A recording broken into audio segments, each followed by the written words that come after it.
Herkese merhaba arkadaşlar, kanalımıza hoş geldiniz. Mert Ramazan Demir ve Afra Saraçoğlu ayrılık iddialarına net bir şekilde cevap verdi.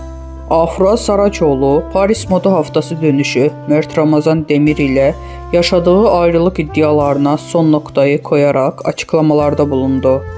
Ünlü oyuncu Afra Saraçoğlu, Paris Moda Haftası'ndan döndükten sonra İstanbul Havalimanı'nda gazetecilerin açıklamalarında bulundu.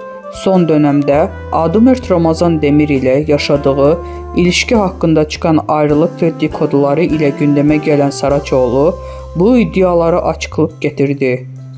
Gazetecilerin özel hayatıyla ilgili sorularına da açık yüreklilikle cevap veren Afra Saraçoğlu, Mert Ramazan Demir ile olan ilişkisini sona erdiğini şu sözlerle duyurdu. "Artık bitti ve gitti" dedi. Bu açıklamasıyla ayrılık iddialarına son noktaya koyan Saraçoğlu, hayranlarını ve medya dünyasını şaşırtmadı.